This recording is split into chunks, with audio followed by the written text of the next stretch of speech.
The fluorescent lights of Rosie's diner buzzed against the evening crowd, casting everything in that particular shade of exhausted yellow that made the Friday shift feel twice as long.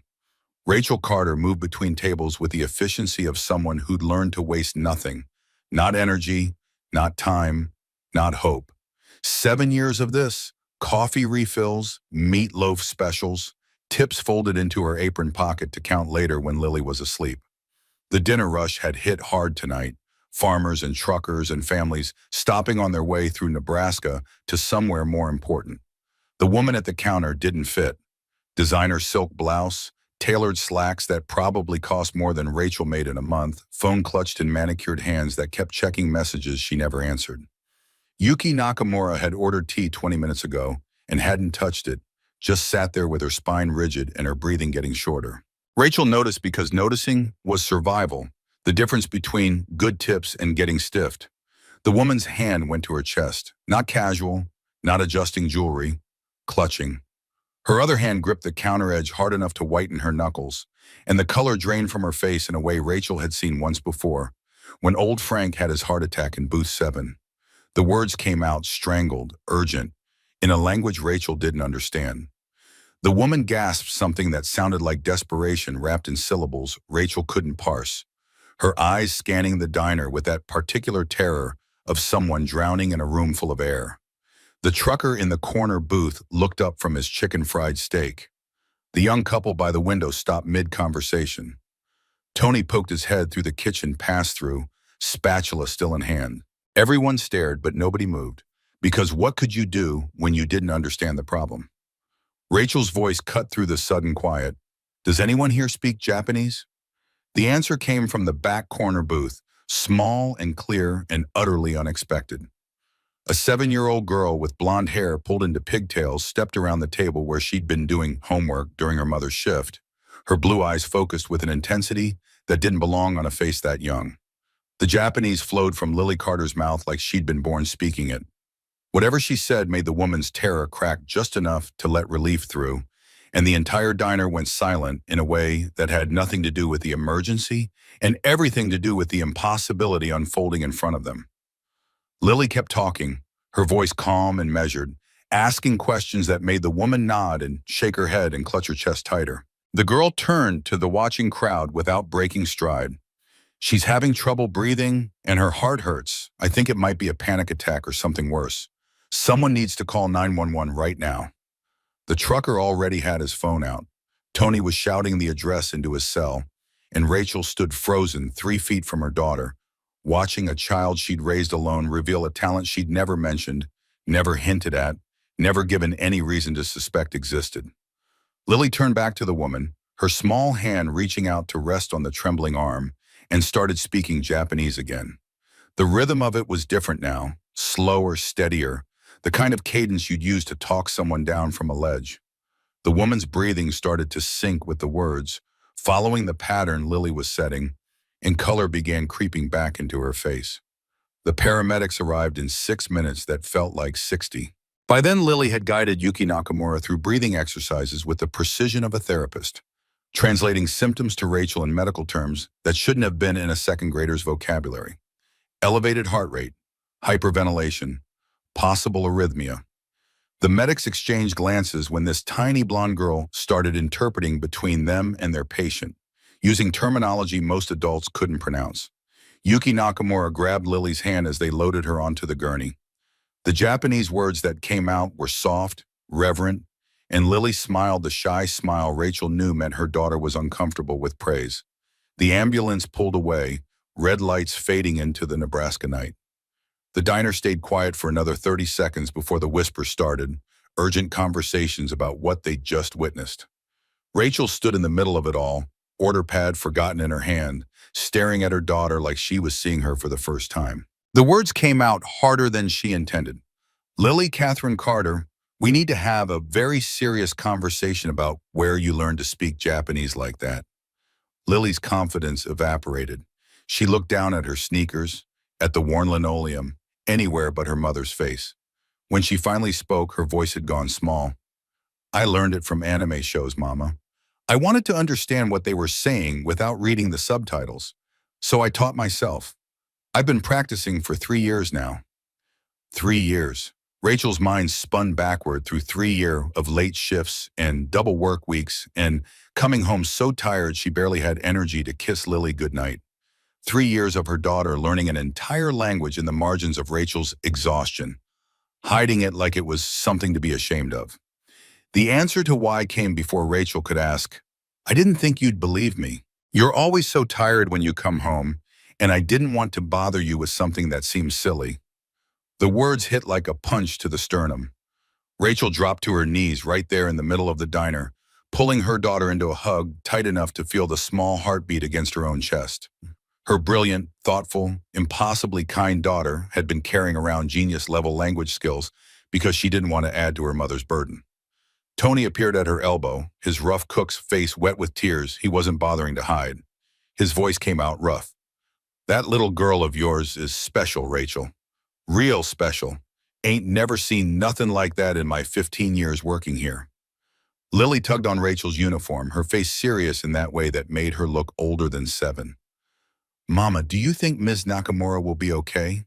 She seemed really scared. The fact that Lily knew the woman's name registered somewhere in the back of Rachel's mind, but exhaustion and shock were fighting for control, and she couldn't process it yet. She managed, I think she'll be just fine, thanks to you. But how do you know her name is Nakamura? She introduced herself when she was trying to ask for help. She said her full name before she got too scared to talk properly. That's what you're supposed to do in emergencies in Japan. Give your full name so people know who to contact. Rachel shook her head slowly, marveling at this small person who'd somehow absorbed not just a language, but the cultural protocols that went with it. She looked around at the other diners, still watching them with wonder and speculation, and felt something shift in her chest. Pride, yes, but also worry. What other surprises was her extraordinary daughter hiding? 400 miles northwest, in a studio apartment in Seattle that smelled like coffee and sawdust, Jake Mitchell sat in front of a wall that had slowly consumed his life. Maps of Nebraska covered every available surface, marked with different colored pins that told the story of 7 years of searching. Red for dead ends, yellow for leads still pending, green for confirmed sightings of women named Rachel Wilson, all of whom had turned out to be the wrong person. His laptop screen glowed in the darkness, another People search website promising results for just $29.99. Jake had spent roughly $45,000 on these promises over the years, money that could have gone toward a house or a new truck, or any of the things a 34-year-old construction foreman was supposed to want. Instead, it had gone to private investigators and database subscriptions in 11 separate trips back to Nebraska, each one ending with the same empty-handed return to Seattle. The photo pinned to the center of the wall showed a younger Rachel, taken 7.5 years ago before she'd started showing. Her smile in that picture still hurt to look at, the way it lit up her whole face, the way it had made Jake feel like maybe he deserved good things after all. He'd been wrong about that, proven conclusively by the phone call that had shattered everything. The voice on the other end had been flat, professional, devastating. Is this Jake Mitchell? Rachel knows about your Japanese girlfriend. She's disgusted, wants you gone. If you really love her and the baby, you'll leave them alone to build a better life without you. He'd left a note with money, everything he had in his savings account, and driven to Seattle that same night. Spent the first year trying to get his feet under him, telling himself he was giving Rachel the space she needed to heal and move on. Spent the next 6 years realizing that the phone call might have been a lie, that someone might have wanted him gone, that he'd made the biggest mistake of his life by running instead of fighting. The notebook beside his laptop held the evidence of his systematic search. Rachel Wilson, approximately 22 years old in 2017, pregnant, due early 2018, worked service industry, probably a diner or coffee shop, blonde hair, 5'6", blue eyes, had a laugh that made everything better. He'd created a database of every Rachel Wilson in the United States, followed up on over 200 leads, all dead ends. His phone buzzed with a text from Tom, his foreman buddy. You still planning that Nebraska trip? Man, maybe it's time to let it go. 7 years is a long time. Jake typed back without thinking. Not stopping until I know they're safe. Until I can explain. because that was the thing that kept him awake nights, the question that had no answer. Did he have a son or a daughter out there? Were they healthy? Happy? Did they hate him for abandoning them? Or had Rachel told them he was dead so they wouldn't have to deal with the truth? He picked up the photo again, tracing the edge with his thumb. The reflection in the window behind Rachel showed someone else, just a sliver of an image. But he'd stared at this picture long enough to memorize every pixel. He'd been wrong to trust that phone call, wrong to run, wrong to think giving them space was the same as giving them love. Tomorrow he'd head back to the construction site, climb scaffolding on the new high-rise downtown, and pretend his mind wasn't halfway to Nebraska running through search patterns. He'd use his lunch break to cross-reference building permits from 2017, looking for any project that might connect to Rachel, any thread that might lead him back to the family he'd lost. The universe didn't owe him anything. He knew that, but he couldn't shake the feeling that somewhere out there, Rachel and their child were waiting for an explanation he'd never been brave enough to give. 3 days after saving a stranger's life, Lily Carter sat in her usual booth doing math homework that was designed for her grade level and therefore required about a tenth of her actual attention. The rest of her brain was working through conjugation patterns in Mandarin, which she'd started teaching herself 2 weeks ago using the same YouTube methods that had worked for Japanese. The characters were harder, more complex, but the grammar had an elegance that appealed to the part of her mind that liked solving puzzles. The bell over the diner door chimed. Lily looked up and felt her stomach drop in that particular way that meant something important was about to happen. The woman from the emergency stood in the doorway, but transformed. No more gasping or clutching or terror. This version of Yuki Nakamura wore a navy business suit tailored with the kind of precision that suggested it cost more than most people's monthly rent. She carried a leather briefcase that whispered money and power, and when she walked across the diner, every head turned to follow her progress. Rachel nearly dropped the meatloaf plate she was carrying. Her voice came out strangled. "Oh my goodness, you're back. How are you feeling?" Yuki's English carried just enough accent to mark her as foreign, but nowhere near enough to suggest difficulty. "Much better, thanks to your daughter. Is that her? The little angel who saved my life?" Rachel nodded, wiping her hands on her apron in that nervous gesture Lily recognized as her mother feeling self-conscious. Yuki crossed directly to the booth, her heels clicking against linoleum, and Lily felt the weight of adult attention focusing on her like a spotlight. The Japanese came naturally. "Nakamura-san, you recovered well?" Yuki's face lit up with genuine delight.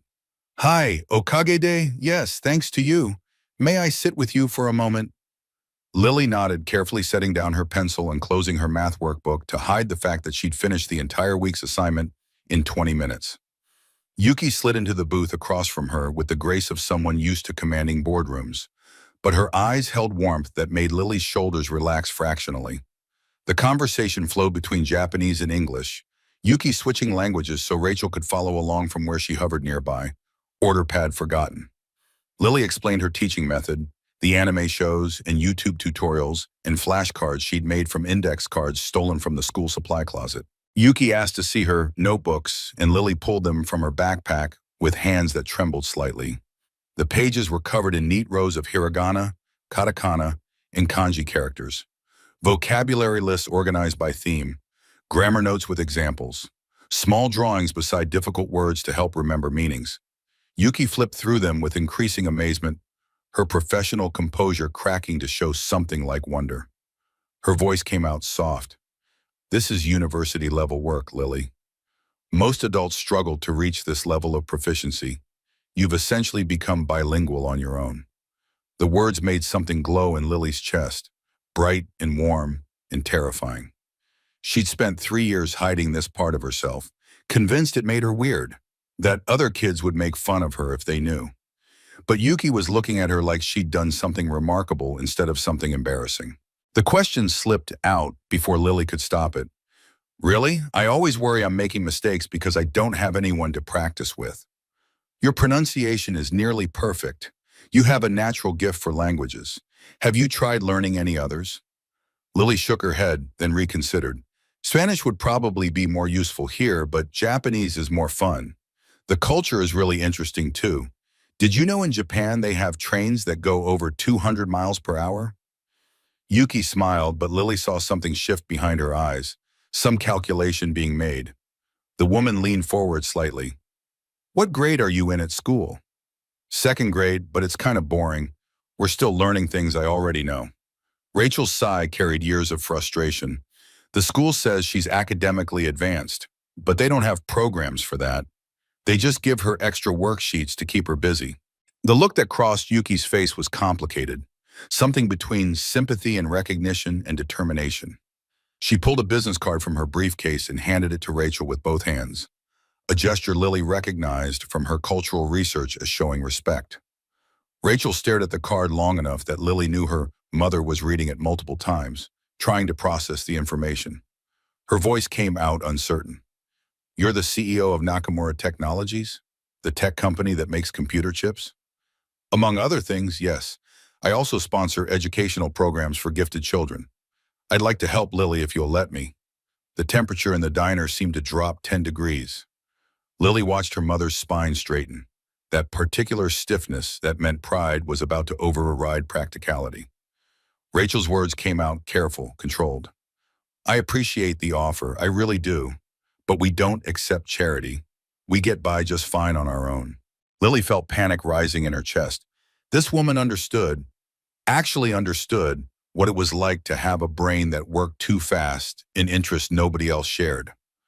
Losing that felt like losing a lifeline she hadn't known she was drowning without. The words came out before she could stop them.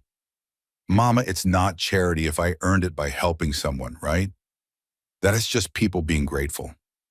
Both adults looked at her. Rachel's expression was complicated, torn between pride and protectiveness, and that particular fear of hoping for something that might disappear. Yuki's face showed something that might have been recognition, like she saw more in Lily's statement than just a child's logic. Yuki's explanation came carefully. In Japan, we believe in the concept of debt and gratitude. When someone does something significant for you, you have an obligation to repay that kindness. Lily saved my life. Allowing me to help her education would actually be helping me fulfill my duty. Rachel looked between them, her hands twisting the business card like it might dissolve if she held it too tight. Lily could see the battle playing out behind her mother's tired eyes. The years of double shifts and bills that never got smaller, and the constant worry about giving her daughter everything she deserved. When Rachel spoke, her voice was barely above a whisper. Can I think about it? Of course, but don't think too long. Gifted children need proper stimulation, or they can lose their enthusiasm for learning. Trust me, I know from experience. Yuki stood to leave, and Lily felt something like desperation clawed her throat. The woman paused, looking down at her with those dark eyes that seemed to see too much, then knelt to her level. The Japanese words felt like a secret between them. Arigato, Lily-chan, e nata wa watashi no inochi wo sukuta. Thank you, Lily. You saved my life. Lily managed to respond through the tightness in her chest. Nakamura-san mo, genki ni natte kurete yokata desu. I'm glad you got better too, Miss Nakamura. After Yuki left, the diner buzzed with speculation. Lily went back to her homework, but the numbers swam in front of her eyes. Her mother stood at the register, staring at the business card, and Lily wondered if this was what hope felt like. This terrible mixture of wanting something so badly it hurt and being terrified it would be taken away. That evening, their apartment above the diner felt smaller than usual. Lily sat at the coffee table working through kanji practice, while Rachel made dinner in the tiny kitchen, radio playing country music at low volume. The business card sat on the counter like a loaded gun. Lily's voice came out carefully casual. Mama, are you still worried about Nakamura-san? Rachel turned from the stove, wooden spoon in hand. I'm not worried about her, baby. I'm worried about us. What if she gets tired of helping? What if we become dependent on her generosity and then she disappears? The fear made sense. Lily had watched her mother work herself to exhaustion for 7 years, had seen the way Rachel flinched when bills came in the mail, had learned to be quiet about wanting things because asking meant watching her mother's face crumple with guilt over what she couldn't provide. Depending on someone, trusting someone, was the same as setting yourself up for disappointment. But Lily had done her research. She'd read about Japanese culture, about concepts of honor and obligation that ran deeper than Western ideas of casual kindness. She tried to find words that would make her mother understand. Did you know that in Japanese culture, when someone saves your life, they become responsible for you? It's part of giri, duty, and obligation. Nakamura-san isn't just being nice. She really believes she owes me. Rachel's laugh came out surprised. Where did you learn that? Documentary about samurai honor codes. It was really interesting. They had a whole system about how you're supposed to treat people who help you or who you help. It's not like here where people just say thank you and move on. Rachel crossed to the couch and pulled Lily into her lap, something she did less often now that Lily insisted she was almost grown up.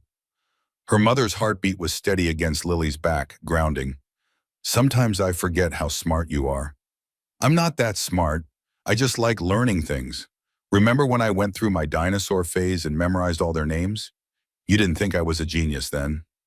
That's because most kids go through a dinosaur phase, but most kids don't teach themselves foreign languages or translate medical emergencies. The comparison made Lily uncomfortable in a way she couldn't quite name. She was different, yes, but different was the same as lonely. Different meant eating lunch by herself because the other second graders wanted to talk about cartoons she didn't watch and games she didn't play. Different meant hiding what she knew so she wouldn't seem weird. A knock on the apartment door made both of them jump. Rachel frowned, checking the clock. They never had visitors this late. She looked through the peephole and her entire body went rigid. When she opened the door, Yuki Nakamura stood there holding a gift basket and looking uncertain in a way that seemed fundamentally wrong for someone who commanded billion-dollar companies. Her voice came out apologetic. I'm sorry to bother you at home. I realized after I left that I was probably overwhelming you earlier. I wanted to explain myself better. Rachel stepped aside, waving her in despite the obvious discomfort about their humble space. Lily watched Yuki's eyes take in the small apartment, the cheap furniture, the careful organization that couldn't quite hide how little they had. But the woman's expression showed interest rather than judgment, her gaze lingering on Lily's study corner with its neat stacks of library books and homemade flashcards. The question came gently. May I see more of your Japanese writing, Lily? Lily brought over several notebooks, chattering about her favorite characters and what they meant, how the stroke order mattered, and which ones were hardest to remember. Yuki settled on the couch asking questions that showed she actually cared about the answers, and something in Lily's chest loosened. This was what it felt like to have someone understand, someone who didn't think learning was weird or showing interest was showing off. Rachel brought tea for everyone, her movements careful, and Lily could feel her mother's tension like electricity in the air. They sat in awkward silence for a moment, three people who had no business being in the same room together, connected by circumstances none of them could have predicted. Yuki broke the quiet with words that came slowly, carefully chosen. I want to be completely honest with you both about why I'm here. When I was Lily's age, I was a lot like her. Too smart for my classes, curious about everything, learning things on my own because school was boring. Rachel leaned forward. What happened? My parents were building their business and didn't notice how isolated I was becoming. I grew frustrated, then angry, then eventually I just stopped trying. By the time they realized I needed special educational support, I'd already developed some difficult behaviors. Lily's question came out sharp with worry. What kind of behaviors? I became arrogant, dismissive of other people. I thought I was smarter than everyone, so I stopped listening to teachers, stopped making friends, stopped caring about anything except proving how superior I was. It took years of therapy and a lot of hard work to learn how to connect with people again. The fear that crawled through Lily's stomach was cold and viscous. She didn't want to become mean. She didn't want to push people away. She already felt lonely enough. Rachel's voice had gone tight. Are you saying Lily might? I'm saying that gifted children need proper guidance and challenges or they can become very lost. But Lily is different from how I was. She's naturally empathetic and kind. She learned Japanese not just for herself, but to help you understand the shows you watch together. She saved my life not for praise, but because someone needed help. The words made Lily's throat tight. She did learn Japanese partly to help her mother. They used to watch anime together on Rachel's rare nights off, and Lily had hated watching her mother struggle to read the subtitles while also trying to follow what was happening. Teaching herself had been practical and loving, and maybe a little bit showing off, all mixed together. Yuki reached into the gift basket and pulled out a beautifully bound book, the cover embossed with gold characters. She handed it to Lily with both hands. "This is for you. Japanese folk tales, written entirely in Japanese characters." Lily accepted it like it was made of glass and bold in promises.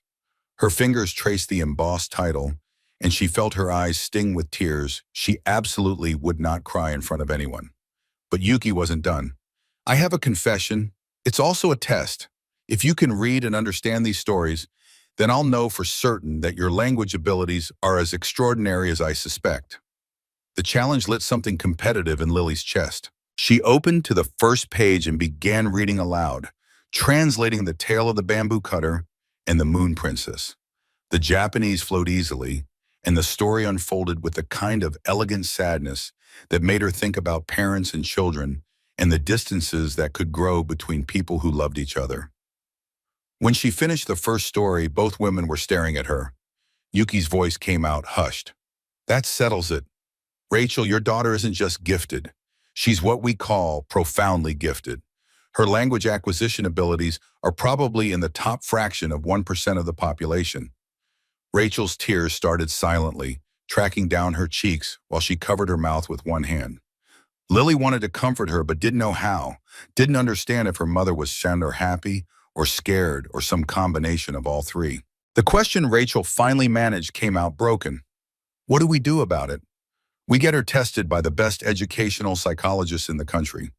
Then, based on their recommendations, we explore options, specialized schools, accelerated programs, maybe even university courses for certain subjects."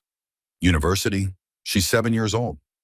Intellectually, she's functioning far above that level, but emotionally and socially, she's still 7.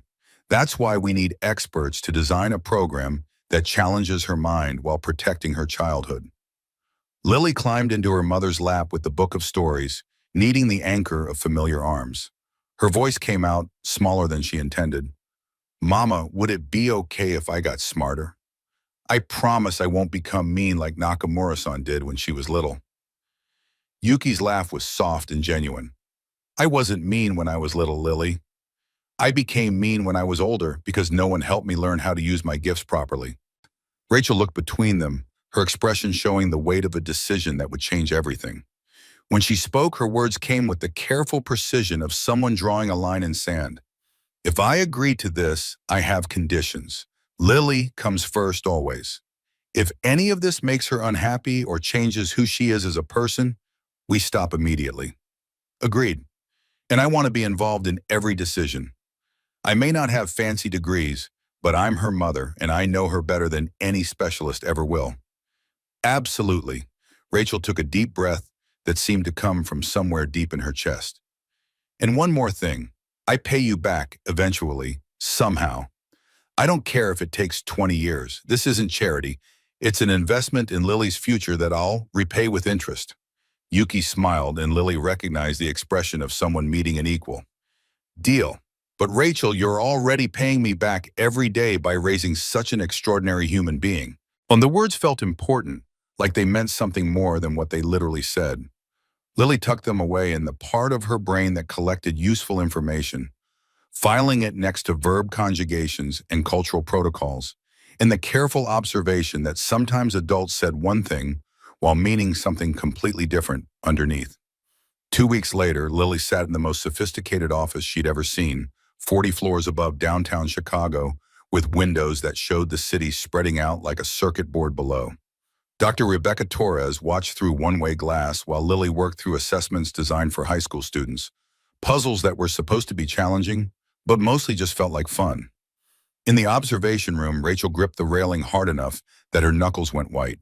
Yuki stood beside her, both women watching Lily identify patterns and solve problems with the kind of easy focus that suggested she wasn't struggling at all. "Doctor," Torres's voice came out hushed. "This is unprecedented. I've been doing this for 25 years, and I've never seen anything quite like her." Rachel's question carried the weight of 7 years of worry. Is that good or bad? It's extraordinary. Lily's IQ is measuring somewhere north of 180. To put that in perspective, Einstein's was estimated around 160. But more remarkable than her raw intelligence is her emotional maturity and linguistic processing speed. The testing room showed Lily moving on to a language acquisition simulation. They taught her basic phrases in Mandarin, Hindi, and Arabic simultaneously, then asked her to identify patterns and construct new sentences.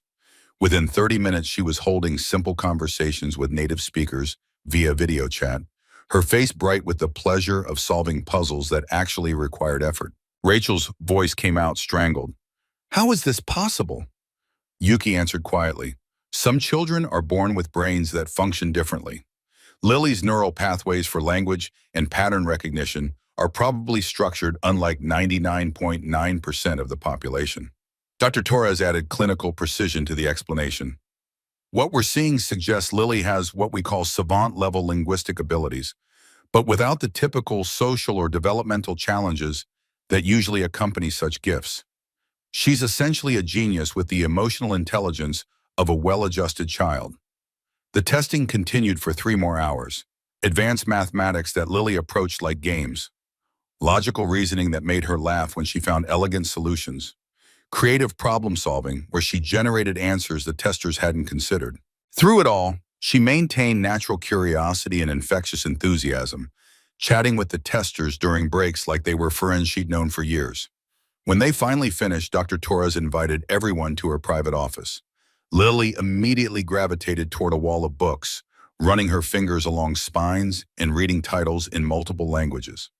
Rachel watched her daughter with an expression caught between pride and terror. Dr. Torres got straight to business. I'll be direct. Lily needs immediate educational intervention.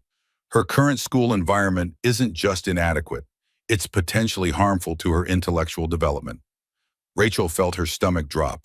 What kind of intervention? Ideally, a completely customized educational program. Traditional schools, even gifted programs, won't be sufficient. Lily needs university-level instruction in her areas of strength, combined with age-appropriate social activities and emotional support. The word came out weak. University? Lily looked up from the books, her voice small. Would I have to leave home, Mama? Torres' reassurance came quickly. Not necessarily. We can arrange for remote learning with top universities, private tutoring, specialized language immersion programs. The key is keeping Lily intellectually challenged while maintaining her connection to normal childhood experiences. Yuki leaned forward. What would something like that cost for the level of customization Lily requires? Probably $200,000 annually. The room went silent. Rachel felt the number hit like a physical blow, so far beyond anything in her universe of possibility that it might as well have been $1 billion. Even with Yuki's generous offer, that kind of money was incomprehensible to a diner waitress working double shifts. Dr. Torres continued carefully. However, there are foundations and organizations that sponsor exceptional children. With Lily's test scores, she would qualify for full scholarships to several programs. Rachel's maternal instincts fired warning shots. What's the catch? The doctor exchanged a meaningful look with Yuki before answering. The organizations that can afford to sponsor children like Lily usually expect something in return. Research participation, public appearances, academic competitions. Lily would become, in essence, a case study. Lily had been listening intently from her spot by the bookshelf. Her question came out direct. Would I become famous? Possibly. Children with your abilities often attract media attention. The question is whether your family is prepared for that level of scrutiny. Rachel stood abruptly, needing to move, needing to think, needing to breathe air that didn't taste like decisions too big to make. She walked to the window, looking down at the city 40 floors below. Somewhere down there, people lived normal lives with normal problems and children who were smart but not too smart, gifted but not unusually so. Her voice came out tight. I need to think about this. This is all happening so fast. Yuki's agreement came gently. Of course, take all the time you need. But Dr. Torres added the pressure of reality. Rachel, we can't wait too long. Every day Lily spends understimulated is a day of potential lost. That evening, back in their small apartment above the diner, Lily practiced writing Mandarin characters while Rachel stared at Dr. Torres's comprehensive report. The technical language overwhelmed her, but the conclusions were brutally clear. Her daughter was operating on a level that defied normal educational approaches. Lily's voice broke through her thoughts. "Mama, are you scared?"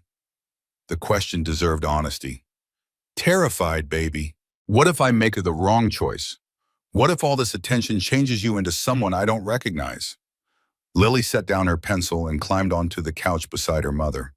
When she spoke, her voice carried that particular wisdom that sometimes leaked through, making her sound far older than 7. "Do you remember when I was 5 and wanted to learn how to ride a bike? Of course, you practiced for weeks until you got it perfect. And you were scared I'd fall and get hurt, but you let me try anyway because you knew I needed to learn." Rachel felt tears prick her eyes. "This is a little more complicated than learning to ride a bike, Emma." "Is it though? You taught me that when we have gifts, we should use them to help people. Maybe this is how I'm supposed to help people, by showing other kids like me that it's okay to be different." The words hit Rachel square in the chest. When had her 7-year-old become wise enough to see past her own fear to the bigger picture? When had this tiny person learned to think about purpose and meaning and using extraordinary abilities for good?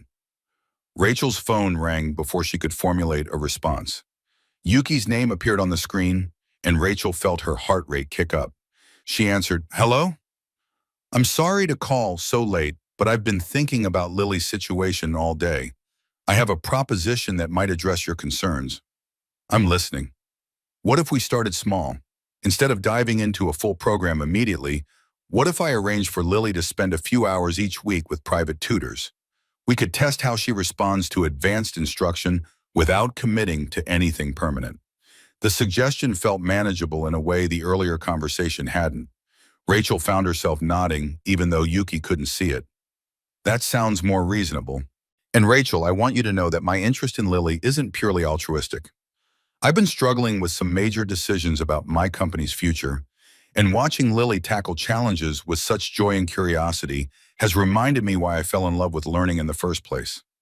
After hanging up, Rachel looked at her daughter, who had returned to her language studies with the kind of focused intensity that suggested she'd already moved past worry into planning mode. The question came out carefully. "Lily, how do you feel about trying some special classes? Just a few hours a week to start." Lily's face lit up like Christmas morning. "Really? With real teachers who know about languages and hard math?" "Really, but if you don't like it or if it makes you unhappy, we stop immediately. Deal?" "Deal." Lily launched herself into her mother's arms with enough force to nearly knock them both off the couch. As Rachel tucked Lily into bed that night, her daughter asked one more question. "Mama, do you think Nakamura-san was lonely when she was little? Like me?"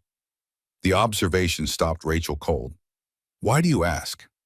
"Because she gets this sad look in her eyes sometimes when she talks about being smart as a kid. I think maybe she didn't have anyone who understood her." Rachel kissed her daughter's forehead, marveling once again at Lily's ability to see past surfaces to the hurt underneath. Sometimes having a genius daughter meant having someone who noticed things other people missed, who felt things other people skimmed past. Her answer came honest. "You know what? I think you might be right about that." As Lily drifted off to sleep, Rachel sat by the window looking out at the quiet street below. Tomorrow she would call Yuki and take the first step toward a future she couldn't quite imagine. For the first time since this all began, she felt more excited than afraid. 3 months into Lily's specialized tutoring program, everything seemed to be going perfectly. The girl thrived under the challenge of advanced coursework. Her Japanese had reached near fluent levels, and she'd begun studying Mandarin and advanced mathematics with obvious delight. Rachel watched her daughter bloom with a mixture of pride and amazement. But Yuki had been acting strangely lately. The questions had started subtle, then grown more pointed. Questions about Lily's father that felt like they came from somewhere deeper than casual interest. Lily noticed it first. Walking home from the community center, where her tutoring sessions were held, she looked up at her mother with troubled eyes. "Nakamura-san seems different lately. She's been asking me lots of questions about my family." Rachel frowned, instincts firing. What kind of questions? About my daddy mostly, where he is, what he was like, if I remember him. I told her I don't remember much because I was really little when he left, but she keeps asking. The chill that ran down Rachel's spine had nothing to do with the Nebraska wind. Lily, you don't have to answer personal questions if they make you uncomfortable, even from Nakamura-san. They don't make me uncomfortable, but they make her so really, really sad. That evening, Rachel called Yuki to discuss Lily's progress, but found herself asking about the personal questions instead. The hesitation on the other end of the line lasted long enough to confirm Rachel's suspicions that something was wrong. Yuki's voice came out strained. I'm sorry, I didn't mean to make Lily uncomfortable. It's just, there's something I need to tell you both, but I'm not sure how to say it. Rachel's grip on the phone tightened. What is it? Silence stretched between them, heavy with unspoken things. When Yuki finally spoke, her words came carefully. Can I come over? This isn't something I can explain over the phone. An hour later, Yuki sat in their small living room looking more nervous than Rachel had ever seen her.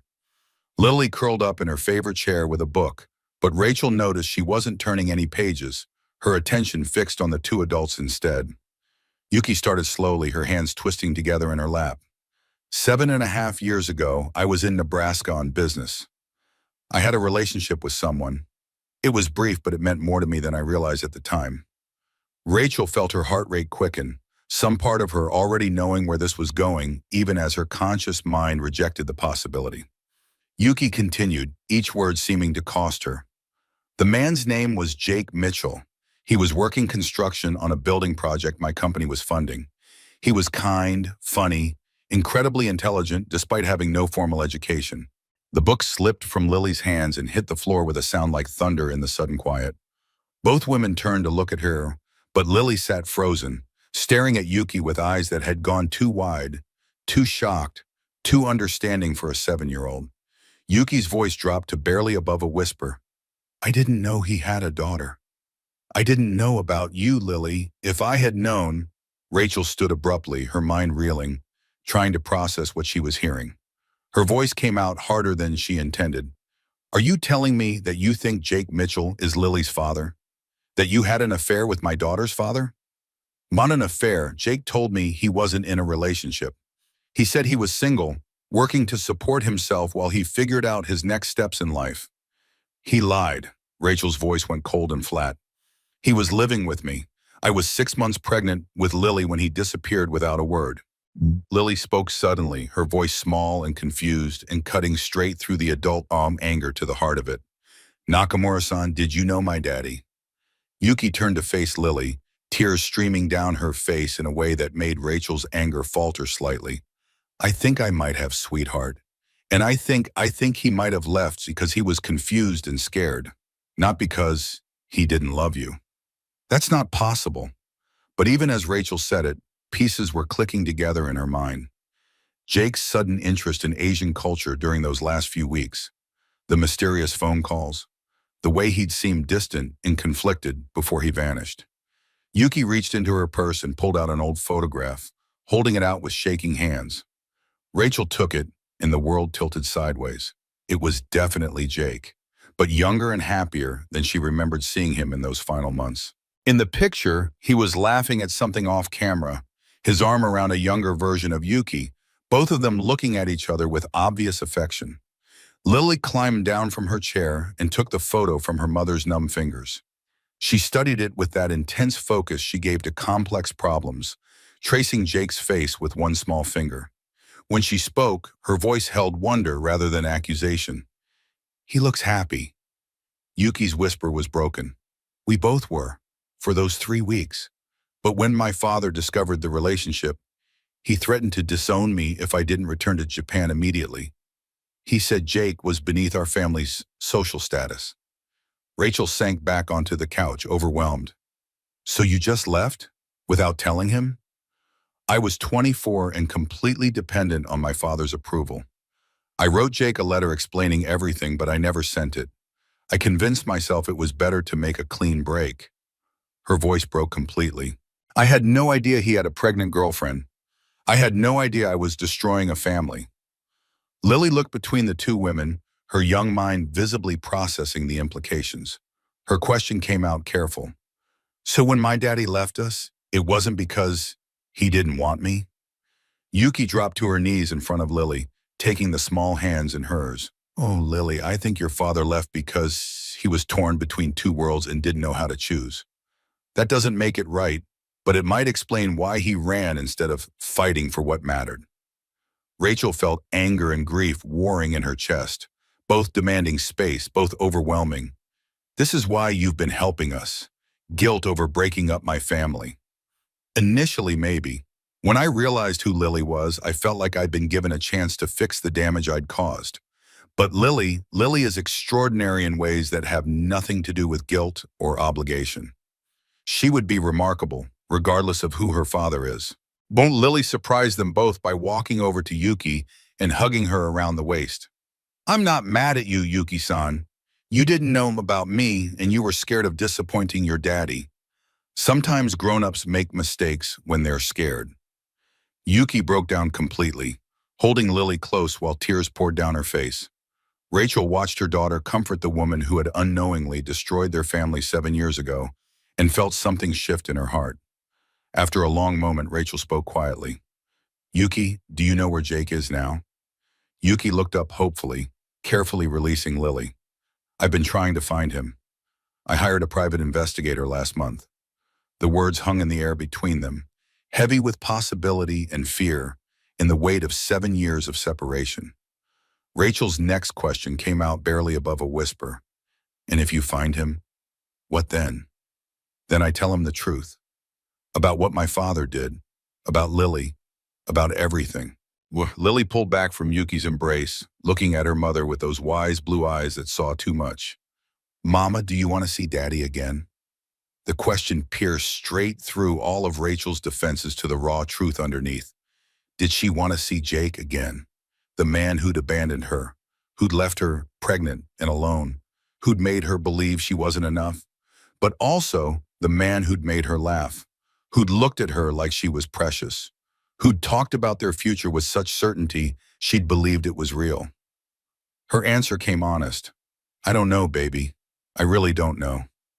The photograph stayed on the coffee table between them like evidence at a crime scene. Rachel stared at it while Yuki explained the rest, each detail another small cut that added up to something that bled. 3 weeks in Nebraska, a construction project Nakamura Technologies had been funding. One of those investments Takeshi had made to diversify the company portfolio. Jake had been supervising the structural work, and Yuki had been sent to inspect progress. They'd met over blueprints and coffee, talking about load-bearing walls and foundation integrity, and somehow those conversations had turned into something else. Yuki's voice carried the weight of confession. He told me he was single, said he was figuring out what came next in his life, whether to stay in construction or try something different. We connected in ways I'd never experienced with anyone my father approved of. Rachel's hands clenched in her lap. So you just believed him? Never thought to verify? I was 24 and naive about relationships. My father had controlled every aspect of my life until then. Jake felt like freedom. The words twisted something in Rachel's chest because she understood them too well.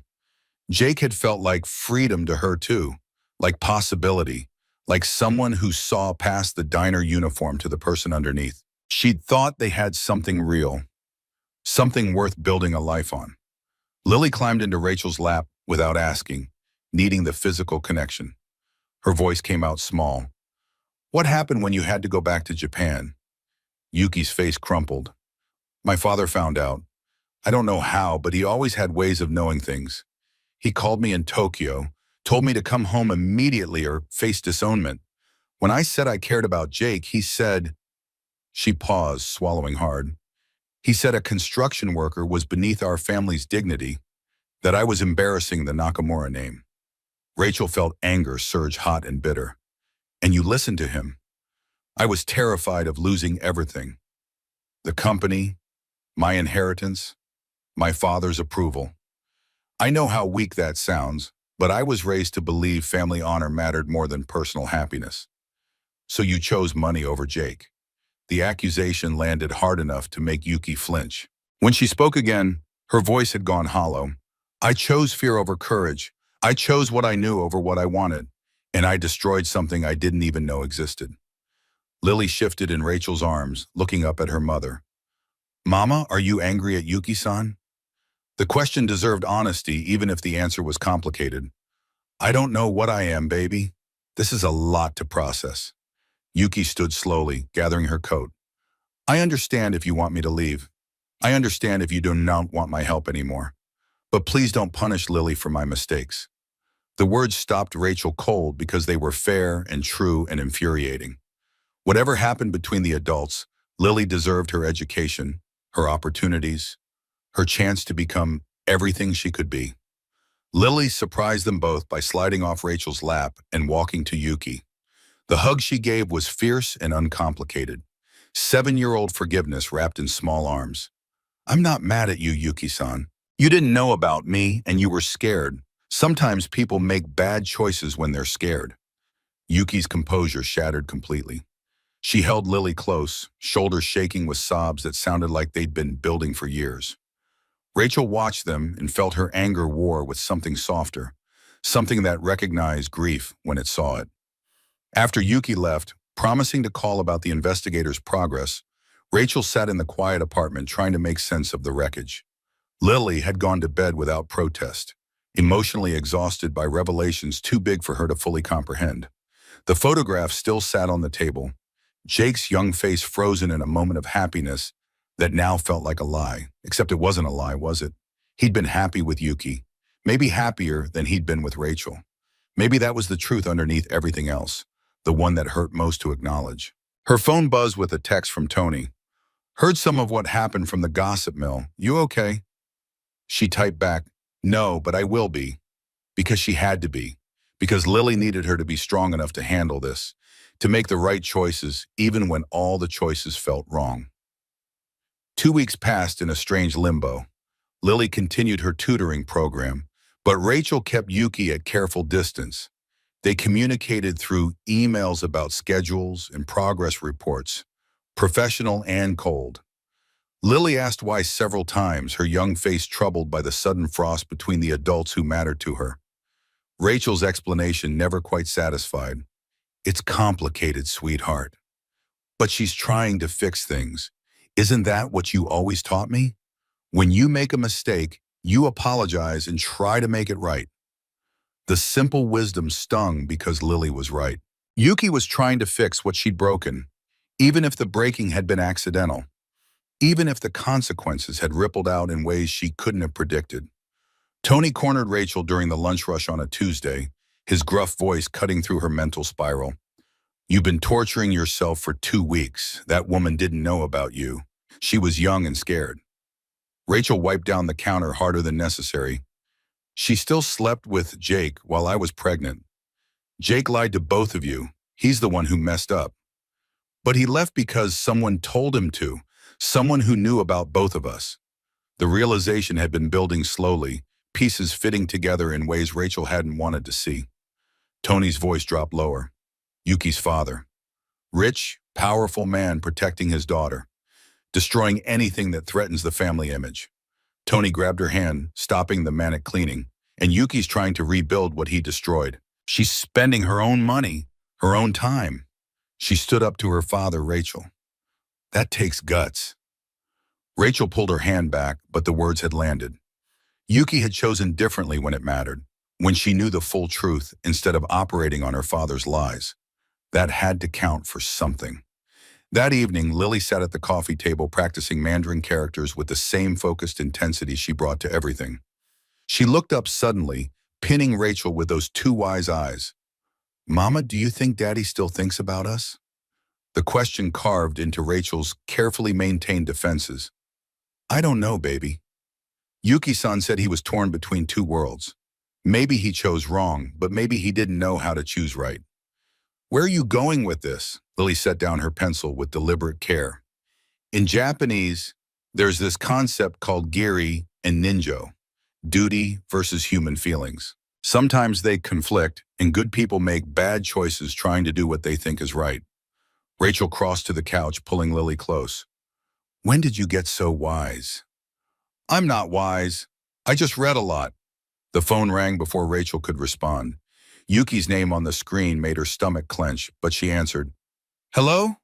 Yuki's voice shook with something that sounded like barely contained emotion. Rachel, I found him. I found Jake. The phone slipped in Rachel's suddenly sweaty grip. She caught it, pressed it back to her ear. What? Where? Seattle. He's been there for 6 years, working under his real name. A pause, then the words that changed everything.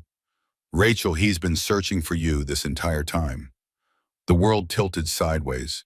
Rachel sat down hard, her free hand gripping the couch cushion for stability. That's not possible. We never moved. We never changed. He's been looking for Rachel Wilson. He doesn't know you changed your name. The truth hit like the physical blow. When Jake left, Rachel had been so hurt, so determined to start fresh, that she'd legally changed back to her grandmother's maiden name, Carter instead of Wilson, a symbolic severing of everything they'd been building together. She'd changed Lily's birth certificate to match, wanting her daughter to have a clean identity uncomplicated by questions about absent fathers. Yuki continued, her words tumbling faster. My investigator found his apartment. Jake has a wall covered in search materials, maps, newspaper clippings, printouts. He's hired 3 different private investigators over the years, spent tens of thousands of dollars looking for you. Rachel's throat closed around words that wouldn't come.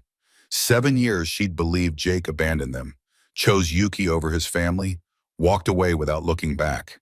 And all that time he'd been searching, following a name that no longer existed.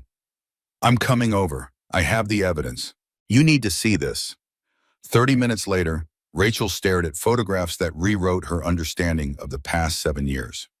Jake's apartment wall, captured by Marcus Webb's telephoto lens, showed obsessive dedication. Every Rachel Wilson in the United States had been tracked, investigated, ruled out. Birth records searched for Wilson babies born in early 2018. Diner employment databases cross-referenced with Nebraska addresses. Marcus Webb's report detailed methodical persistence that would have been touching if it wasn't so devastating. Jake had personally visited Nebraska 11 times, walking into every diner and coffee shop in a 50-mile radius of where they'd lived together. He'd created a database, hired professionals, followed leads that went nowhere because he was searching for someone who no longer existed under that name. The handwritten notes broke Rachel's heart. Jake's familiar scrawl, slightly messy but readable, documenting his search. Rachel Wilson, approximately 22 years old, Nebraska, pregnant 2017. Check birth records for Wilson baby, early 2018.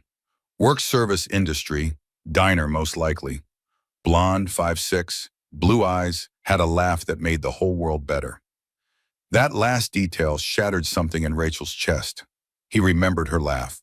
After 7 years, after everything, he remembered the small detail that had nothing to do with her appearance and everything to do with who she'd been with him. Yuki pulled out another document, her hands trembling. There's more. Marcus recovered phone records from 7.5 years ago. Someone called Jake from an untraceable burner phone. The call was triangulated to Tokyo. Rachel's blood went cold. Your father. Yes, I confronted him last week. He admitted everything. The rage that flooded through Rachel was clean and pure and completely justified. Takeshi Nakamura had looked at their lives and decided they were acceptable collateral damage in protecting his daughter's reputation. He'd made one phone call and destroyed 2 families, sent Jake running and left Rachel alone, convinced she wasn't enough to make him stay. What did you say to him? Yuki's voice hardened with a steel Rachel hadn't heard before. I told him I was finding Jake and revealing the truth. He threatened to cut me off financially, remove me from the company. I chose you and Lily over him. Rachel looked up sharply. What does that mean? It means I'm on my own now. The company board supports me, but my father controls the family trust and inheritance. I sacrificed my relationship with him and my financial safety net to fix what he destroyed. The sacrifice was real and costly and changed Rachel's understanding of who Yuki was underneath the CEO polish. She hadn't just felt guilty about the past. She'd put her entire life on the line to make it right. Yuki pulled out one more document, handling it with reverent care. Jake wrote this years ago. Marcus found it in his apartment. Never sent because he didn't have your address. The letter was written on notebook paper, the edges worn like it had been read and reread countless times. Jake's handwriting filled 3 pages with confession and regret and desperate explanation. Rachel read while tears blurred the words. Rachel, I know I don't deserve your forgiveness. I know running was the coward's choice, but I need you to understand what happened. I met someone in Nebraska, a woman named Yuki. We connected in ways I couldn't explain, and I felt torn between 2 worlds. I knew it was wrong, but I was weak and stupid, and I hurt you in the worst possible way. Then I got the call. Someone told me you knew about Yuki, that you were disgusted, that you wanted me gone. They said if I really loved you and the baby, I'd leave and let you build a better life without me. I believed them because it was drowning in guilt, because I thought maybe they were right. Maybe you did deserve better than someone who'd betrayed you. But I can't stop searching. Every day I hope I'll find you, find our child, get the chance to explain and apologize, and beg for forgiveness I know I don't deserve. I need you to know, I never stopped loving you. I never stopped wanting to be a father to our baby. I just didn't know how to fight for us when I'd already broken us. Rachel's hands shook so hard, she nearly dropped the letter. Lily appeared at her elbow, reading over her shoulder with that frightening comprehension that missed nothing. When Lily spoke, her voice was thick with tears. Daddy didn't think we wanted him. Rachel pulled her daughter close. That's exactly what he thought, baby. Yuki's question came quietly. What do you want to do? The answer should have been complicated, but it came surprisingly clear. I want to see him. I want to hear him explain. Her voice broke. I want Lily to meet her father. Yuki's relief was visible. I've arranged flights to Seattle for this weekend. If that's too soon, It's not too soon. We've waited 7 years. That's long enough. Lily looked between the adults, her face showing fear for the first time. What if he doesn't like me? What if I'm too weird because I'm smart? What if he's disappointed? The vulnerability in her daughter's voice nearly broke Rachel. She cupped Lily's face in both hands. Listen to me. Your father is going to think you are amazing. He's going to be so proud he won't know what to do with himself. But Lily's fear was real and age-appropriate, the first time she'd shown genuine anxiety about something that mattered to her. She'd prepared speeches, practiced introductions in both English and Japanese, tried to control an uncontrollable situation through the only tools she had, her intelligence and her languages. That night, after Lily finally fell asleep, Rachel sat with the letter and the photographs and the evidence of 7 years of searching. She thought about Jake walking into diners across Nebraska, showing her picture to waitresses who didn't recognize her. She thought about him spending money he probably couldn't afford on investigators who couldn't find what didn't exist anymore. She thought about herself, working double shifts and raising a brilliant daughter alone, convinced she'd been abandoned when really she'd been lost. The difference mattered. Being left behind was rejection. Being lost was tragedy. And maybe, possibly, they could find their way back to each other if they were brave enough to try. Seattle loomed 3 days away. 3 days to prepare Lily for meeting the father who'd been searching for her since before she was born. 3 days to prepare herself for facing the man she'd loved and lost and maybe, impossibly, still loved underneath all the hurt. Rachel picked up her phone and texted Yuki. Thank you for everything, for not giving up on fixing this. The response came immediately. You don't need to thank me. I should have fought for the truth 7 years ago. I'm just glad I can help now. In Seattle, Jake Mitchell stared at a text message that didn't make sense. I found Rachel. She wants to see you. Tomorrow, 10 a.m., Cafe Mariana. He read it 17 times, looking for hidden meaning, waiting for it to be a mistake or a cruel joke. But Yuki Nakamura's name sat at the top of the screen, and the message stayed the same no matter how many times he blinked. Found Rachel. Wants to see you. 7 years of searching condensed into 6 words that either meant everything or would destroy him when they turned out to be false. Tom found him sitting on the scaffolding of their current project, phone clutched in both hands, staring at nothing. The concern in his friend's voice cut through the shock. Jake, you okay? You look like you've seen a ghost. They found her. Rachel. She wants to see me. Tom grabbed the safety harness to steady himself. After 7 years? Are you sure it's real? I don't know, but I have to go. I have to see if it's true. That night, Jake couldn't sleep. He paced his apartment, staring at the search wall that had consumed his life.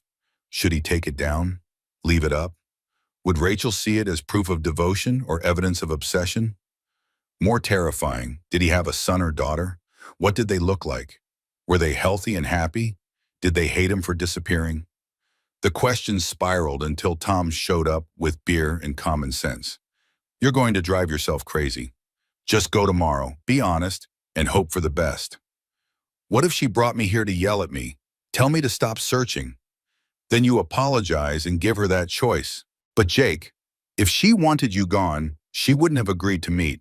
She'd have sent a lawyer or just ignored Yuki completely. The logic helped, but fear still wrapped around Jake's chest like a vice. He'd spent 7 years preparing for this moment, but now that it was here, he had no idea what to say or how to explain, or whether Rachel would even let him try. He pulled out the unsent letter he had written 3 years ago, reading his own desperate words and wondering if they were enough. Probably not. Nothing could undo 7 years of absence, 7 years of missed moments, 7 years of a child growing up without knowing their father. But he had to try, had to show Rachel he had never stopped fighting to find them, even when the fight seemed hopeless. Morning came too slowly and too fast. Jake arrived at Cafe Mariana 20 minutes early, took a corner table, bought coffee he couldn't drink. The newspaper in his hands was upside down, but he didn't notice until a family walked through the door and his entire world stopped. Rachel looked older but somehow more beautiful, confidence replacing the uncertainty he remembered. The woman beside her was unmistakably Yuki, elegant and composed.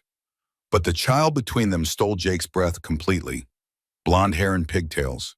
Blue eyes that were his eyes staring out from a face that was pure Rachel. 7 years old and perfect and impossible, and his daughter. Jake stood without meaning to, the newspaper falling forgotten. The sound of it hitting the floor made all three of them turn, and Rachel's eyes met his across the cafe. 7 years of silence hung between them. 7 years of hurt and searching and misunderstanding and love that had nowhere to go. Rachel's lips formed his name, though he couldn't hear it over the roaring in his ears. He took a step forward, then another. Drawn by gravity, he couldn't resist. But the little girl moved first. She let go of Rachel's hand and walked toward him with a confidence that wobbled slightly, betraying her nervousness. When she stopped 3 feet away and looked up at him, Jake's knees nearly buckled. Her voice came out careful, practiced, like she'd rehearsed this moment. Hi, Daddy. Watashi wa Lily desu. Hajima mashati. The Japanese crashed over Jake like a wave. His daughter, Lily, her name was Lily, had just introduced herself in perfect Japanese, and he didn't understand any of it except the word daddy, which was the only word that mattered. He dropped to his knees, bringing himself to her level. Lily? Your name is Lily? She nodded, and tears he hadn't known he was crying dripped onto the cafe floor. Lily Carter. Mama changed our names after you left. That's why you couldn't find us. Understanding detonated in Jake's chest. He looked at Rachel, saw confirmation in her tear-streaked face. Carter. She'd changed their names to Carter, and he'd spent 7 years searching for Wilson, chasing a ghost while the real people he loved lived under a name he'd never thought to look for. You changed your name, he managed, the words directed at Rachel. She nodded. I needed a fresh start. I didn't know you were looking. Everything he'd planned to say evaporated. Jake just stared at this small person who shared his eyes and his stubborn chin and Rachel's delicate features, trying to comprehend that she was real. She was here. She existed. They sat at the table in awkward configuration. Lily between her parents, Yuki across from them, everyone too careful and too raw and too overwhelmed to know how to start. Lily broke the silence with a question that shattered Jake's heart. You speak Japanese? No, sweetheart, I don't. Oh, I learned it myself. I thought maybe, she trailed off, but Jake heard the hope underneath. She'd thought maybe they could connect through the language, share something special. The conversation that followed hurt in ways Jake hadn't anticipated. Learning that Rachel had believed he abandoned them. learning that someone had called him with deliberate lies designed to drive him away, learning that Yuki's father had orchestrated everything to protect family reputation. But the worst part, the part that made rage and grief war in his chest, was understanding how close they'd been all along. Same state, same general area, but separated by a name change and a phone call and 7 years of unnecessary suffering. When Rachel handed him the photographs of his search wall, his own obsession reflected back at him, Jake felt shame and vindication tangled together.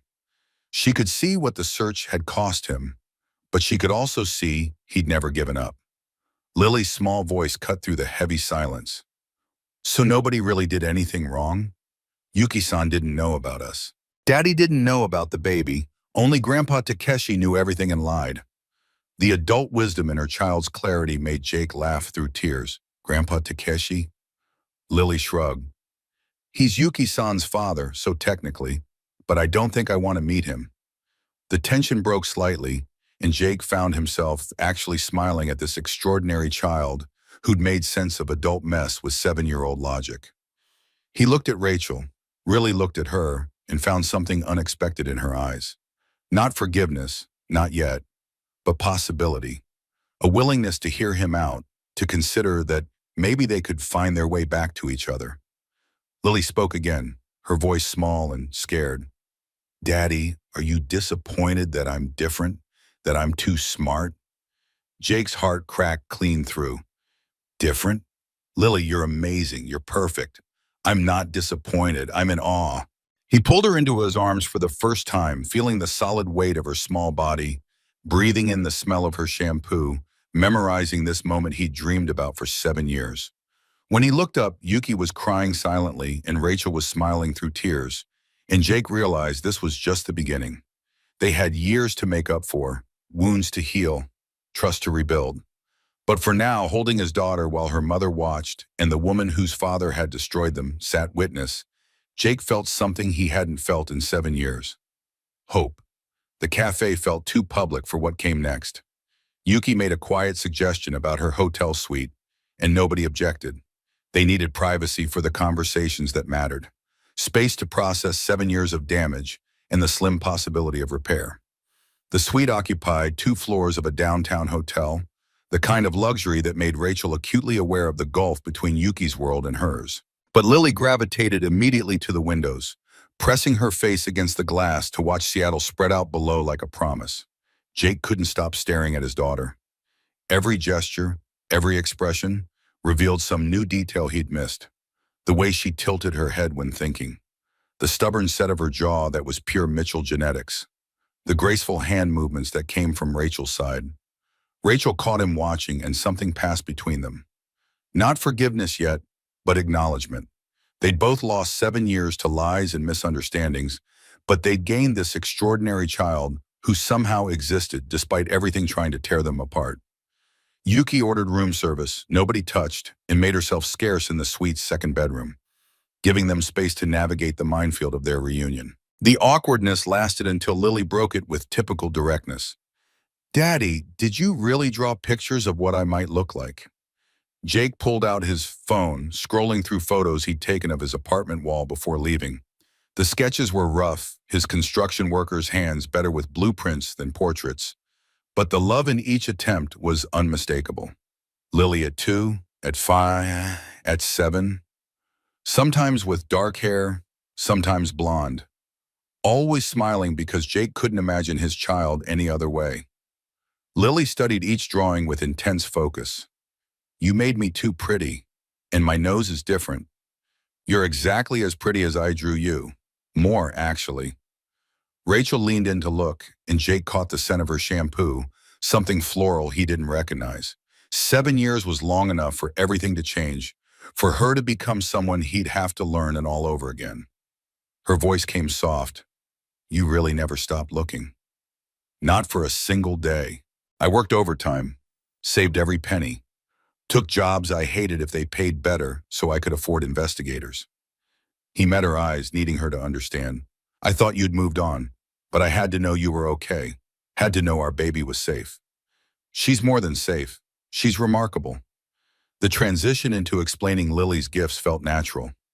Rachel walked Jake through the discovery at the diner, the self-taught Japanese, the IQ testing that had revealed abilities far beyond normal parameters. She showed him videos on her phone, Lily speaking fluent Japanese with Yuki, then switching to Mandarin with a tutor, tackling mathematical concepts designed for high school students. Jake watched his daughter on the small screen and felt pride were with inadequacy. He'd spent 7 years doing honest construction work, building things with his hands, earning respect through reliability and skill. But he'd never finished college, never had the kind of education that would help him understand what Lily needed. Rachel must have seen it on his face because her hand found his, squeezing once.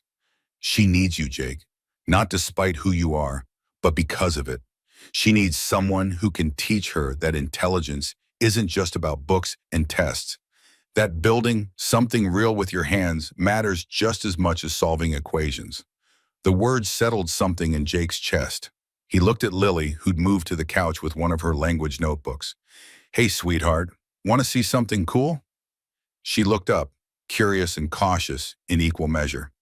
Jake pulled a napkin from the room service tray and started sketching a simple truss bridge, explaining load distribution and structural integrity as he drew.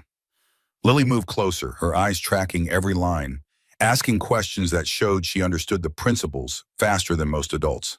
"Could we make the center span longer if we added support here?" "That's exactly right. You've got an engineer's mind. Or a builder's mind, like you." The simple statement cracked something open in Jake that had been locked tight for 7 years. His daughter saw value in what he did, wanted to learn from him, didn't think less of him for working with his hands instead of his head. Rachel's voice interrupted the moment. "We need to talk about what happens next, where we go from here." The practical question grounded them all. Jake's life was in Seattle, his job, an apartment, and the fragile stability he'd built while searching. Rachel's life was in Nebraska, the diner job and the apartment, and Lily's tutoring program. Neither could just abandon everything, but staying apart after finding each other felt impossible. Lily solved it with her usual directness. "Can we move here? Seattle has better museums, and Daddy's here, and the Space Needle is really cool." Rachel's laugh came surprised. "You haven't even seen the Space Needle yet." "I looked it up online. The engineering is fascinating." Jake found himself grinning despite the weight of adult complications. "What about your program in Nebraska? Your teachers?" Yuki emerged from the bedroom, timing suggesting she'd been listening. "The program is flexible. Northwestern has a Seattle campus. I can arrange transfers, same specialists, same curriculum. Lily's education doesn't have to be tied to geography." The casual offer of something that would cost thousands in logistics and fees reminded Jake again of the vast difference in their resources. But Rachel's expression showed she was actually considering it, weighing Nebraska winters against Seattle rain, familiar poverty against unknown possibility. "I'd need to find work. Lily needs stability, not us scrambling to make rent." Jake's response came immediate. "I make good money.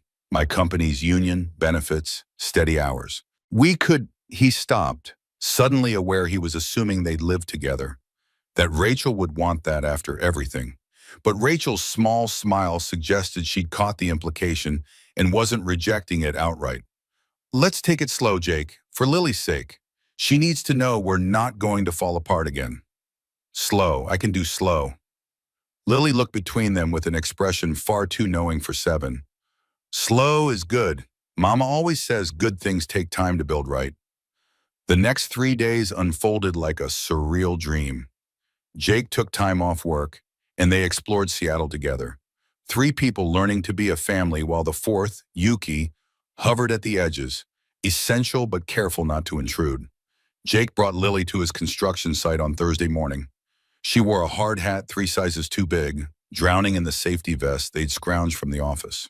The crew went quiet when Jake introduced her as his daughter, everyone knowing about his 7-year search, nobody quite knowing what to say. But Lily broke the ice by asking the site supervisor about load calculations for the steel framework going up. And within minutes, she had a circle of hardened construction workers explaining their work to a 7-year-old who understood more than some of the apprentices. Jake watched her examine blueprints with the same intensity she brought to language study, asking why the beams angled certain ways, how they calculated wind stress. What happened if the foundation settled unevenly? Her mind connected practical engineering to theoretical math effortlessly, seeing patterns the way she saw the language structure. Tom pulled Jake aside, voice gruff with emotion. That's your kid, man. Smart as hell and not afraid to get her hands dirty. She's incredible. And you're going to stick around now, right? Stop the searching, start the living? The question deserved honesty. If Rachel lets me, if I can prove I won't run again.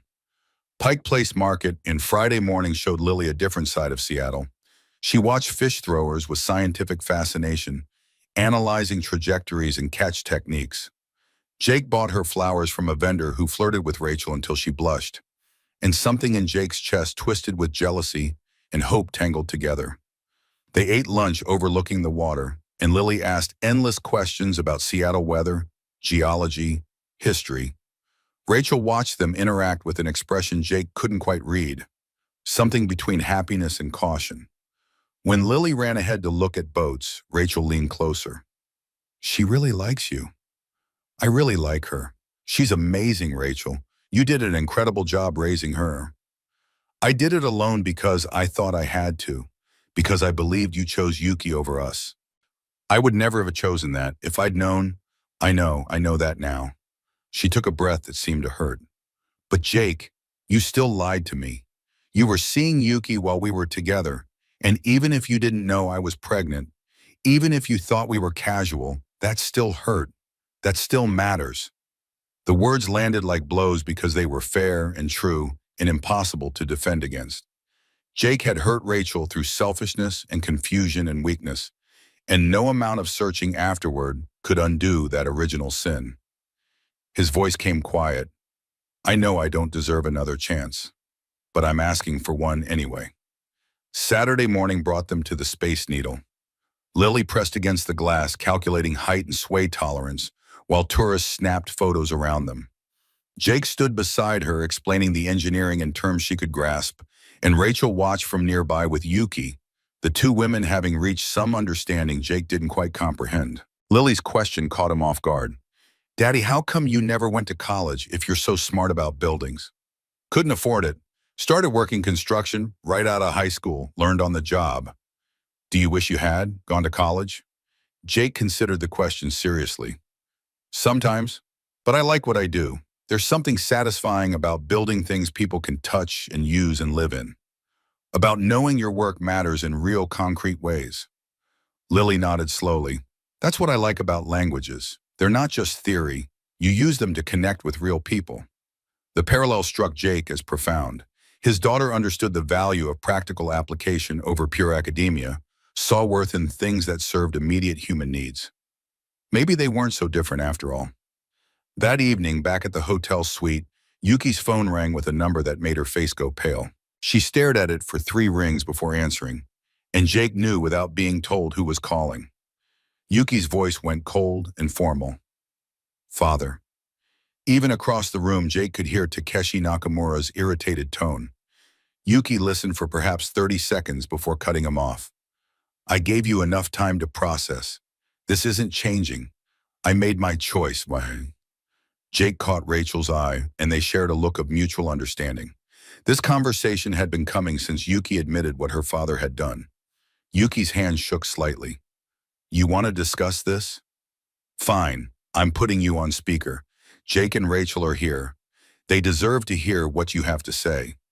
The voice that came through the phone carried aristocratic disdain.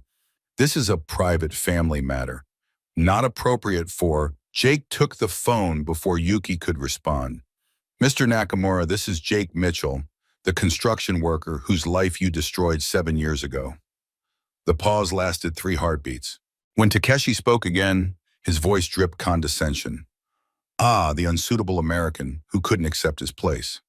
The unsuitable American who's been raising a daughter you tried to erase, who spent 7 years searching for the family you stole from him. I protected my daughter from a poor decision. You were beneath her station. I did what any father would do. Rachel grabbed the phone from Jake's hand.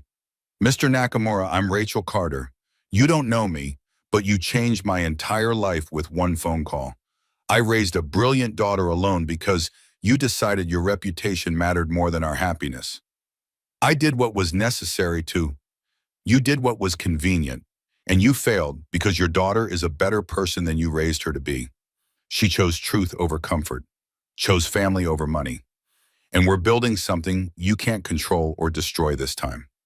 Lily had been watching the adults with wide eyes, processing the anger and confrontation. She walked over and took the phone with the kind of authority that suggested she'd made a decision. Hi, Grandpa Takeshi. I'm Lily Carter. I'm 7 years old and I'm your granddaughter, even though you tried really hard to make sure I never knew my daddy. The phone went silent. Jake could picture Takeshi Nakamura, powerful CEO accustomed to control, completely blindsided by a child's directness. Lily continued with devastating simplicity. I taught myself Japanese. I'm really good at it. Yuki-san says I'm profoundly gifted, which means really smart. But I don't think you're very smart, Grandpa. Smart people don't break families apart. That's just mean. And mean people end up alone.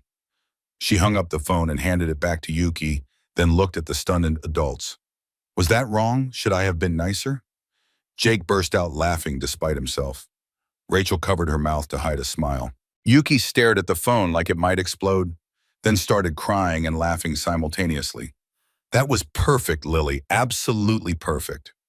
The confrontation shifted something among them. They'd faced the villain together, drawn a line in sand about what they'd accept going forward. Takeshi Nakamura could keep his money and his pride, but he'd lost access to the family Yuki was building in his place. Sunday evening, their last night in Seattle, before Rachel and Lily had to return to Nebraska, they sat in the hotel suite making plans. Lily had fallen asleep on the couch, exhausted by 3 days of museums and construction sites and more emotion than her 7-year-old frame could process. Jake spoke quietly. I can transfer to a Seattle branch of my company, already talked to my supervisor, or I can find work in Nebraska if that's better. Rachel shook her head. Nebraska has nothing for Lily's education. And honestly, I'm tired of winters that freeze your bones. If Yuki can really arrange the transfer, I can. I'll make the calls Monday. Then Seattle makes sense. Fresh start for all of us. Jake's question came carefully. All of us living together? Or separate places while we figure things out? Separate at first. Lily needs stability, not us playing house and maybe failing, but close enough that you can be part of her daily life. Close enough that we can see if this, she gestured between them, if we can rebuild what we had. I'll spend the rest of my life proving you can trust me again. Rachel's smile was sad and hopeful, tangled together. Don't make promises you might not keep. Just show up, Jake. Every day. That's what I need to see. 6 months later, the house Jake and Rachel had bought together sat in a quiet Seattle neighborhood where kids rode bikes and neighbors knew each other's names. 3 bedrooms, a garage Jake had converted to a workshop, a backyard big enough for the ambitious project currently under construction. The morning routine had settled into comfortable rhythm. Rachel made coffee while Jake helped Lily with breakfast. Their daughter, somehow she'd become their daughter in the possessive sense, belonging to both of them, sat at the kitchen table practicing Mandarin characters between bites of toast. They weren't married, hadn't even officially moved in together, though Jake's toothbrush lived in the bathroom and his clothes occupied half the closet. They were taking it slow like Rachel insisted, rebuilding trust through accumulated days of showing up, of being present, of choosing each other over and over. Yuki stopped by most mornings on her way to Nakamura Technologies' Seattle office. She'd moved permanently, cutting final ties with Japan and her father's expectations. The coffee she brought was always perfect, and the easy way she interacted with Lily spoke of chosen family rather than obligation. Lily attended specialized school 3 days a week, regular elementary school twice weekly for social development. She had friends now, other gifted kids who understood her, and normal kids who liked her despite not getting half of what she said. The balance seemed to be working. Jake finished his coffee and ruffled Lily's hair. Ready to work on the treehouse today? We're putting up the second level if you still think the supports will hold. Lily's face lit with pure joy. I redid the calculations. If we angle the braces like this, she grabbed paper and started sketching with quick, confident lines. We can actually add a small platform here for stargazing. That's smart thinking. Grab your tool belt after breakfast and we'll get started. Rachel watched them head to the backyard and felt her chest tighten with an emotion she'd stopped believing in 7 years ago. Happiness. The uncomplicated kind that came from watching your daughter laugh with her father while planning impossible building projects. Yuki settled into the chair Lily had vacated. They're good together. He's patient with her, doesn't make her feel weird for being smart, just treats her like she's his kid who happens to know calculus and 4 languages. And you two, how's the slow rebuilding going? Rachel's smile came easier than it used to. Better? Good. We're talking about making it official, actually living together instead of this weird half state we're in now. What's holding you back? Fear, mostly, that it won't work, that we'll hurt Lily by trying and failing. Yuki's voice went gentle. You can't build anything worthwhile if you're too scared to commit to the foundation. The words landed with weight. Rachel thought about Jake in the backyard teaching Lily to use a level, explaining why precision mattered in construction. He'd been showing up every single day for 6 months, proving through action that he wasn't running again. Maybe it was time to stop testing and start trusting. The backyard had been transformed over the past 3 months. What started as a simple treehouse had evolved into an ambitious structure spanning 3 trees, incorporating Lily's engineering ideas and Jake's practical building knowledge. Neighbors stopped to watch sometimes, amazed that a 7-year-old was calculating load-bearing capacities while her father cut lumber to exact specifications. Jake held the support beam in place while Lily checked the angle with a level. A little left, Daddy. There. Perfect. The screw gun whirred, fastening the beam securely. They worked in comfortable silence, punctuated by Lily's observations and Jake's patient explanations. This was his favorite part of fatherhood so far, sharing knowledge about how things fit together, watching her mind make connections between theory and practice. Daddy, can I ask you something? Always. Do you ever wish I was different? Normal smart instead of weird smart. Jake set down his tools and sat on the platform they'd just secured. Come here. Lily climbed into his lap, still small enough to fit, though growing fast enough that soon she wouldn't. He wrapped his arms around her and chose his words with care. Listen to me. I've built 100 buildings in my life, office towers and apartments and bridges. But you know what the best thing I ever built was? What? The courage to keep looking for you, to not give up even when it seemed hopeless. And you know why I kept going? Why? Because I knew my kid would be special. Might not have known how special, but I knew anyone growing from your mama's strength and my stubbornness would be worth fighting for. You being brilliant just means I was right. Lily's arms tightened around his neck. I love you, Daddy. The words hit Jake square in the chest. She'd been calling him Daddy since the reunion, but this was the first time she'd said the love part out loud. His voice came thick with emotion. I love you too, kiddo. More than anything in this world. They sat there for a while, father and daughter perched in a half-finished treehouse, before getting back to work. By late afternoon, the structure was complete enough for the ceremonial finishing touch. Lily had made a sign in her workshop area, carved and painted with care. Lily's dream house. She'd insisted on doing it herself, wanted the imperfections that came from her own hands rather than something perfect an adult made. Jake helped her hang it on the main platform, then pulled out a small wood-burning tool. In the corner of the main beam, he carefully carved 4 names: Jake, Rachel, Lily, Yuki. The family they'd built from broken pieces and stubborn hope. Rachel and Yuki came out to see the finished product. Lily climbed to the highest platform, looking down at the 3 adults who'd saved her in different ways. Jake, who gave her curiosity and practical intelligence. Rachel, who gave her strength and compassion. Yuki, who gave her opportunities and cultural richness. Something clicked in Lily's mind, a puzzle piece falling into place. She looked at Yuki standing next to her mother, at her father below with his tool belt in carpenter's hands.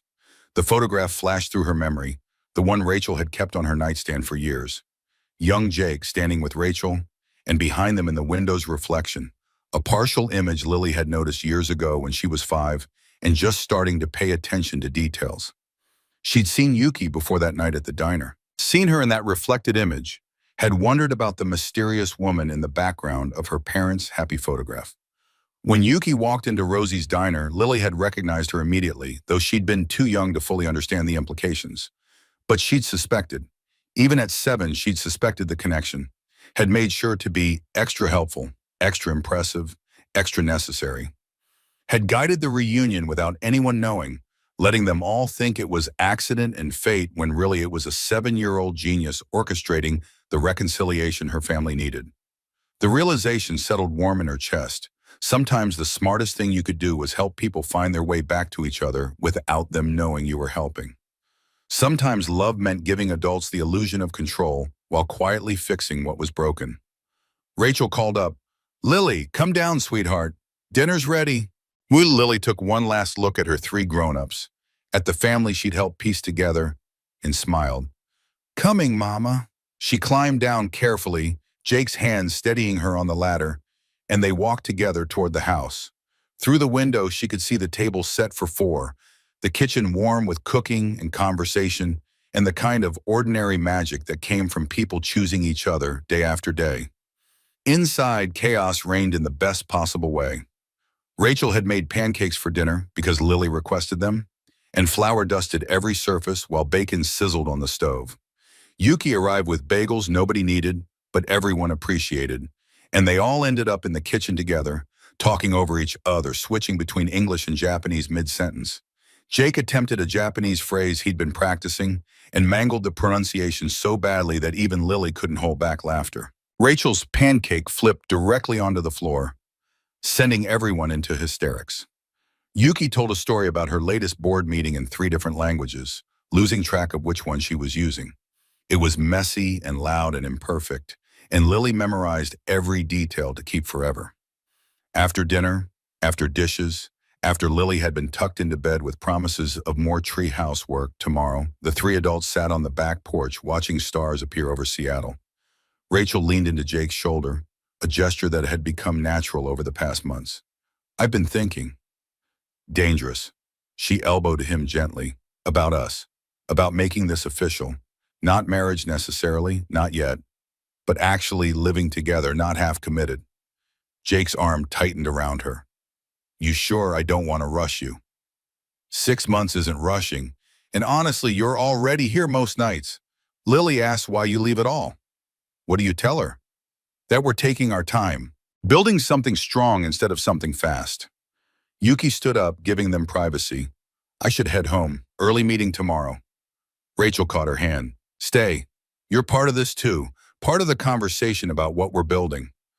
The look that crossed Yuki's face was gratitude mixed with something like relief. She'd been careful not to intrude, to maintain boundaries. But the truth was, she'd become essential to their family structure in ways none of them had anticipated. They talked late into the night, making plans for a future that felt possible now instead of impossible.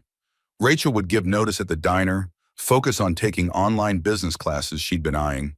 Jake would pick up the overtime he'd been avoiding, save for the wedding Rachel said she wasn't ready for, but kept bringing up. Yuki would continue managing Nakamura Technologies from Seattle, proving to herself and her father that she didn't need Tokyo to be successful. Somewhere around midnight, a package arrived via international courier. Yuki signed for it, recognizing her father's formal seal on the customs declaration. Inside was a letter written in Japanese, which Yuki read aloud while translating. "Daughter, I have spent these months considering your choices. I do not agree with them. I do not understand how you could choose a construction worker and a waitress over the family legacy I built. But I have come to recognize that you have built something of value, even if it is not what I would have chosen. I would like to meet my granddaughter, if you permit it, on your terms, in your city, with no demands beyond the chance to know her. I offer this not as an order, but as a request, which is difficult for me, but perhaps necessary." Silence held for a long moment. Rachel spoke first. "That's his version of an apology? That's more vulnerability than I've ever heard from him in my entire life." Jake's question came careful. "What do you want to do?" Yuki looked at the letter, at this small crack in Takeshi Nakamura's armor. "I want Lily to decide. She's the one he hurt most. If she wants to meet him, we let him come. On our terms, like he said. The decision could wait until morning." They sat on the porch while Seattle settled into night around them. Three people who'd found each other through pain and persistence, and the extraordinary child who'd somehow brought them together. Sunday morning dawned clear and warm, perfect weather for the tree house dedication ceremony Lily had been planning all week. She'd invited her tutors and school friends, and by 10 o'clock the backyard was full of kids and adults marveling at what Jake and Lily had built together. Lily stood on the main platform in her favorite dress, holding the ribbon she'd insisted on for the official opening. Her voice carried clear and confident. I want to thank my daddy for teaching me that building things is just as important as knowing things. And my mama for showing me that being strong doesn't mean being alone. And Yuki-san for proving that family is who you choose, not just who you're born to. She cut the ribbon with scissors Jake had let her use in the workshop, and kids flooded into the treehouse with shrieks of delight. Adults stood below watching children play in something built with love and lumber and second chances. Jake pulled Rachel close, kissing her temple in full view of everyone. We did good, didn't we? We're doing good. Present tense. Ongoing. Later, after the party dispersed and Lily had shown off every feature of the treehouse 17 times, they sat together on the main platform. The carved names caught afternoon light, and Lily traced them with one finger. Jake's voice came soft. You know what I realized? I spent 7 years trying to build a life worth having when you came back. But the life worth having was just being with you two.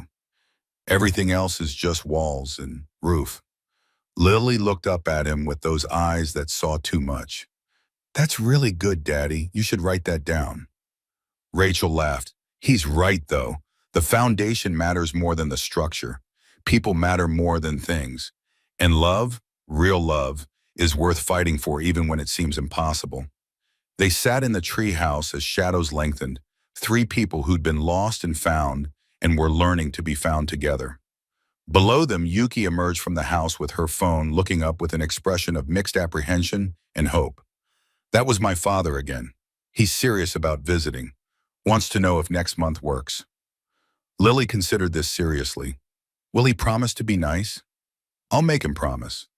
Then okay, but just for one visit. We'll see how it goes. The adult wisdom in her child's caution made all three grown-ups smile. Lily had learned wariness from Rachel, practicality from Jake, and cultural awareness from Yuki. She'd take what each of them offered and build her own understanding of how the world worked. As the sun set over Seattle, painting the sky in colors that Lily would later describe in 3 different languages, Rachel felt something settle in her chest, not the absence of fear, but the presence of something stronger. Hope built on evidence instead of wishes, trust earned through showing up, love reconstructed from fragments into something that might actually last. Jake's arm around her shoulders felt like home. Lily's chatter about adding a rope bridge to connect to the neighbor's tree felt like future. Yuki's quiet presence in their lives felt like grace. They climbed down from the tree house together as darkness fell, and Lily looked back at the structure one more time. The names carved into the beam caught the porch light. 4 people who'd found each other despite every obstacle, who'd chosen each other despite every reason not to.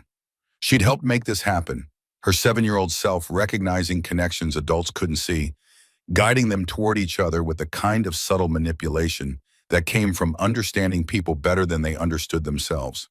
But that could stay her secret. Let them think it was fate or chance or the universe correcting itself. Sometimes the best kind of smart was knowing when to let people believe in magic. They walked into the house together, into warmth and light and the sound of voices layered in love. And Lily thought about all the things she still wanted to build. More languages to learn, more treehouse additions to design, more moments of her father's laugh and her mother's smile and Yuki's quiet understanding. The family she'd helped construct was better than any she could have imagined when she was younger and lonelier, and hiding her intelligence like it was something shameful. This family celebrated what made each of them different while loving what made them the same. As Rachel tucked her in that night, Lily asked one last question. Mama, do you think we're finally complete? Finally whole? Rachel brushed hair from her daughter's forehead, her voice warm with certainty. Yeah, baby, I think we finally are. And in the darkness, Lily smiled, knowing she'd built something that would last. Not with lumber and nails, but with patience and hope and the quiet understanding that sometimes love needed a little help finding its way home.